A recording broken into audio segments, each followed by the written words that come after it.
Good morning everyone. Daily reading plan ng ating KJB Bible. 26 December 2021, pang day 55 natin, Numbers chapter 3 and 4. Basa. These also are the generations of Aaron, chapter 3 ng Numbers. These also are the generations of Aaron and Moses in the day that the Lord spake with Moses in Mount Sinai. And these are the names of the sons of Aaron, Nadab the firstborn, and Abihu, Eleazar, and Ithamar. These are the names of the son of Aaron, the priests which were anointed, whom he consecrated to minister in the priest office. And Nadab and Abihu died before the Lord when they offered strange fire before the Lord in the wilderness of Sinai, and they had no children. And Eleazar and Ithamar ministered in the priest office in the sight of Aaron their father.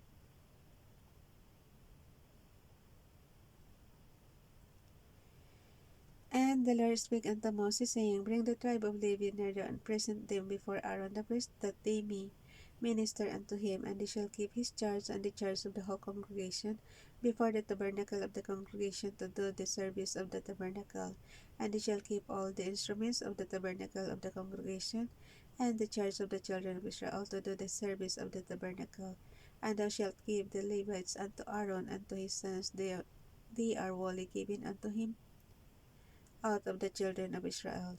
And thou shalt appoint Aaron and his sons, and they shall wait on their priest office, and the stranger that cometh nigh shall be put to death. And the Lord spake unto Moses, saying, And I behold, I have taken the Levites from among the children of Israel, instead of all the firstborn that openeth the matrix among the children of Israel. Therefore the Levites shall be mine, because all the firstborn are mine. For on the day that I smote all the firstborn in the land of Egypt, I hallowed unto me all the firstborn in Israel, both man and beast. Mine shall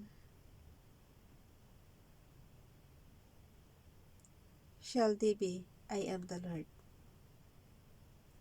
And the Lord spake unto Moses in the wilderness of Sinai, saying, Number the children of Levi after the house of their fathers by their families, every male from a month old and upward shall thou number them. And Moses numbered them according to the word of the Lord, as he was commanded. And these were the sons of Levi by their names, Gershon, and Kohath, and Merari. And these are the names of the sons of Gershon by their families, Libni and Shimi. And the sons of Kohath by their families, Amram and Izihar, Hebron and Uziel.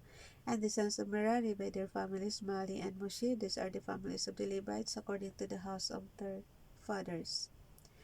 Of Gershon was the family of the Libnites, and the family of the Shemites. These are the families of the Gershonites, those that were numbered of them according to the number of the males, from a month old and upward. Even those that were numbered of them were 7,500. The families of the Gershonites shall pitch behind the tabernacle westward, and the chief of the house of the father of the Gershonites shall be Eliasaph, the son of Lael. And the charge of the sons of Gershon in the tabernacle of the congregation shall be the tabernacle, and the tent of the covering, and the tent, the covering thereof, and the hanging for the door of the tabernacle of the congregation, and the hangings of the court, and the curtain for the door of the court, which is by the tabernacle and by the altar around about, and the courts of it for all the service thereof. And of Kohath was the family of the Aramites, and the family of the Iziharites, and the family of the Hebronites, and the family of the Uzielites. These are the families of the Kohathites. And the number of all the males from the month old and upward were 8,600, keeping the charge of the sanctuary. The families of the sons of Kohath shall pitch on the side of the tabernacle southward, and the chief of the house of the father to the families of the Kohathites shall be Elizaphan, the son of Uziel, and their charge shall be the ark, and the table, and the candlestick, and the altars, and the vessels of the sanctuary wherewith they minister, and the hanging, and all the service thereof. And Eleazar the son of Aaron the priest shall be chief over the chief of the Levites, and have the oversight of them that keep the charge of the sanctuary. Of Merari was the family of the Mahalites, and the family of the Mushites. These are the families of Merari. And those that were numbered of them according to the number of all the males from a month old and upward were 6,200. And the chief of house of the father of the families of Merari was Zuriel, the son of Abihail. These all shall pitch on the side of the tabernacle northward. And under the custody and charge of the sons of Merari shall be the boards of the tabernacle, and the bars thereof, and the pillars thereof, and the sockets thereof, and all the vessels thereof, and all the service thereto. Nagmamadali na tayo guys ha. And the pillars. Ang tanong ko lang kasi dito, sino ang kapalit ng mga to sa generation natin? And the pillars of the court round about, and their sockets, and their pins, and their cords. But those that encamp before the tabernacle toward the east, even before the tabernacle of the congregation eastward, shall be Moses and Aaron and his sons, keeping the charge of the sanctuary for the charge of the children of Israel, and the stranger that commit nigh shall be put to death. Verse 39. All that were numbered of the Levites, which Moses and Aaron numbered at the commandment of the Lord, throughout their families, all the males from a month old and upward were 20 and 2,000. Verse 40. And the Lord said unto Moses, number all the firstborn of the males of the children of Israel from a month old and upward, and take the number of their names. And thou shalt take the Levites for me, I am the Lord, instead of all the firstborn among the children of Israel, and the cattle of the Levites, instead of all the firstlings among the cattle of the children of Israel. And Moses numbered, as the Lord commanded him, all the firstborn among the children of Israel. Verse 43. And all the firstborn males by the number of names, from a month old and upward, of those that were numbered of them, were 20 and 2,203 score and 13. Mathematician na mag-ano dyan. Marami eh. Basta pag 3 score times 20 yan. So, 60. And the Lord spake unto Moses, saying, take the Levites instead of all the... Mahaba kasi kung kukwentahin mo yun. And the Lord, sa verse 44, and the Lord spake unto Moses, saying, take the Levites instead of all the firstborn among the children of Israel, and the cattle of the Levites instead of their cattle, and the Levites shall be mine. I am the Lord. Verse 46. And of those that are to be redeemed, of the 203 score and 13 of the firstborn of the children of Israel, which are more than the Levites, thou shalt even take 5 shekels apiece by the pool. After the shekel of the sanctuary shalt thou take them. The shekel is 20 gerahs. So, ang shekel daw is 20 gerahs. And thou shalt give the money, wherewith the odd number of them is to be redeemed, unto Aaron and to his sons. And Moses took the redemption money of them, what were over and above them that were redeemed by the Levites. Of the firstborn of the children of Israel took he the money 1,303 score and 5 shekels, after the shekel of the sanctuary. And Moses gave the money of them that were redeemed unto Aaron and to his sons, according to the word of the Lord, as the Lord commanded Moses. Wait lang, chapter 4 na tayo, pero inom muna tayo tubig. Sandali.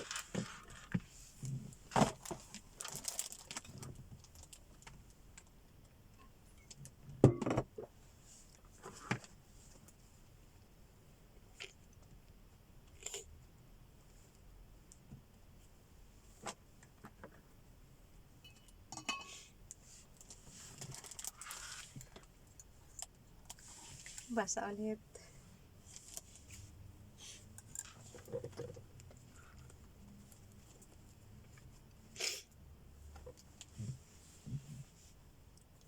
Numbers chapter 4.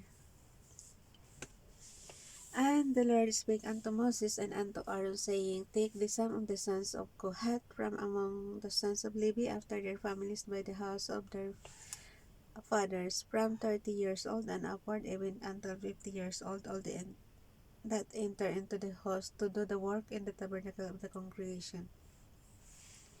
This shall be the service of the sons of Kohath in the tabernacle of the congregation about the most holy things. And when they come, set it forward. Aaron shall come and his sons, and they shall take down the covering veil and cover the ark of testimony with it, and shall put thereon the covering of badgers' skins, and shall spread over it a cloth wholly of blue, and shall put in the steps thereof, and upon the table of shewbread They shall spread a cloth of blue, and put thereon the dishes and the spoons and the bowls and covers to cover withal, and the continual bread shall be thereon. And they shall spread upon them a cloth of scarlet, and cover the same with a covering of badger's skin, and shall put in the steps thereof. Verse 9. And they shall take a cloth of blue, and cover the candlestick of the light, and his lamps, and his tongs, and his snuff dishes, and all the oil vessels thereof, with wherewith they minister unto it. And they shall put it and all the vessels thereof with a covering of badgers' skins, and shall put it upon a bar. And upon the golden altar they shall spread a cloth of blue, and cover it with a covering of badgers' skins, and shall put the stabs thereof. Verse 12. And they shall take all the instruments of ministry, wherewith they minister in the sanctuary, and put them in a cloth of blue, and cover them with a covering of badgers' skins, and shall put them on a bar. And they shall take away the ashes from the altar, and spread a purple cloth thereon. And they shall put upon it all the vessels thereof, wherewith they minister about it, even the censers, the flesh hooks, and the shovels, and the bassos, all the vessels of the altar. And they shall spread upon it a covering of badgers' skins, and put to the stubs of it. Verse 15. And when Aaron and his sons have made an end of covering the sanctuary and all the vessels of the sanctuary, as the camp is to set forward, after that the sons of Kohath shall come to bear it, but they shall not touch any holy thing, lest they die. Ayan, pag mahawakan mo lang pala yung mamamatay ka na, oh. Yung mga holy thing doon sa loob ng oops.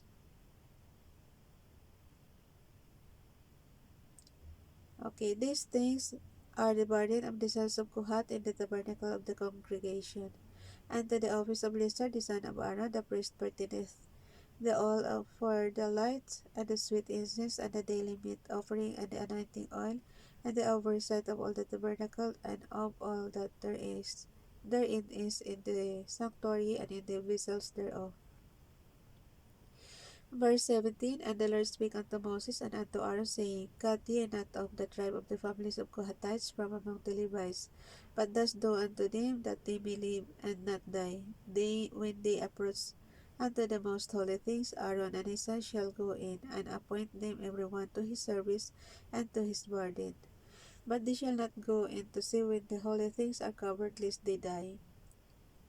Grabe higpit, guys, oh. And the Lord spake unto Moses, saying, Take also the sum of the sons of Gershon throughout the houses of their fathers by their families, from 30 years old and upward until 50 years old. Thou shalt number them all that enter in to perform the service, to do the work in the tabernacle of the congregation. This is the service of the families of the Gershonites, to serve and for burdens. And he shall bear the curtains of the tabernacle, and the tabernacle of the congregation, his covering, and the covering of the badger's skins that is above upon it, and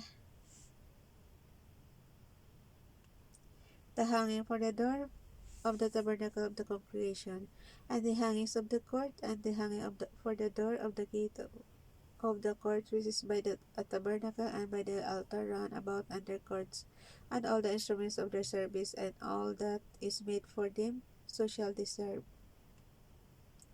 Verse 27. And the appointment of Aaron and his sons shall be all the service of the sons of the Gershonites, in all their bodies, and in all their service, and ye shall appoint unto them in charge all their burdens. This is the service of the families of the sons of Gershon in the tabernacle. Ay, nabubulol na ako.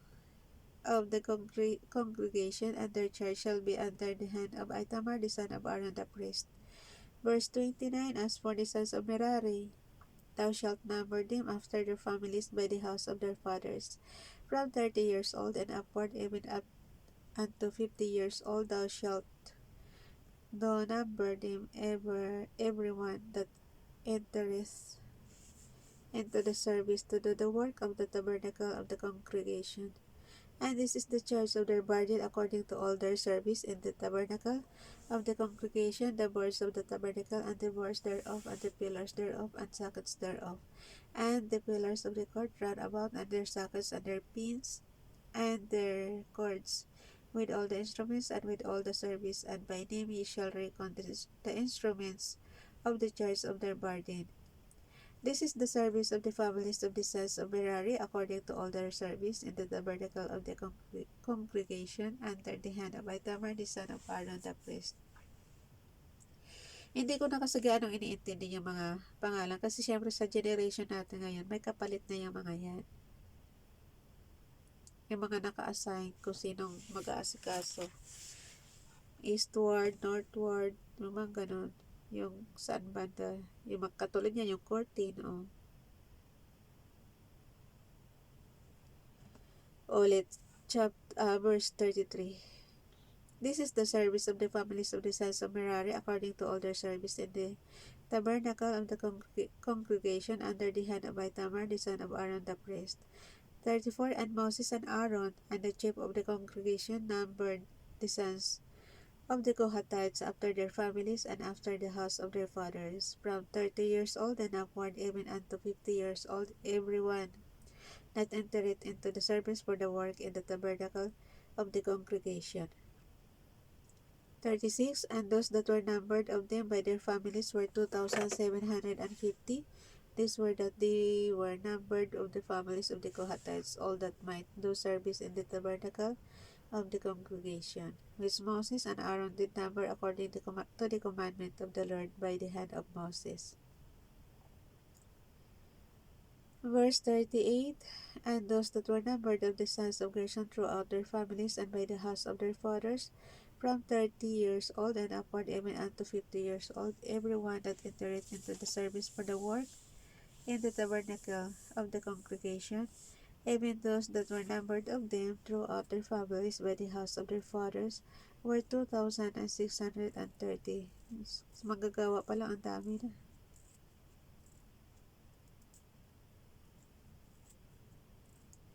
These are they that were numbered of the families of the sons of Gershon of all that might do service in the tabernacle of the congregation, whom Moses and Aaron did number according to the commandment of the Lord. Verse 42. And those that were numbered of the families of the sons of Merari throughout their families by the house of their fathers, from 30 years old and upward, even unto 50 years old, every one that entered into the service for the work in the tabernacle of congregation. Even those that were numbered of them after their families were 3,200. Verse 45. These be those that were numbered of the families of the sons of Merari, whom Moses and Aaron numbered according to the word of the Lord by the hand of Moses. All those that were numbered of the Levites, whom Moses and Aaron and the chief of Israel numbered after their families and after the house of their fathers, from 30 years old and upward, even unto 50 years old, every one that came to do the service of the ministry and the service of the burden in the tabernacle of the congregation. Even those that were numbered of them were 8,504 score. According to the commandment, verse 49, last na to guys. According to the commandment of the Lord, they were numbered by the hand of Moses, everyone according to his service, and according to his burden, thus were they numbered of him as the Lord commanded Moses. Ayan, natapos din. Bye everyone, God bless.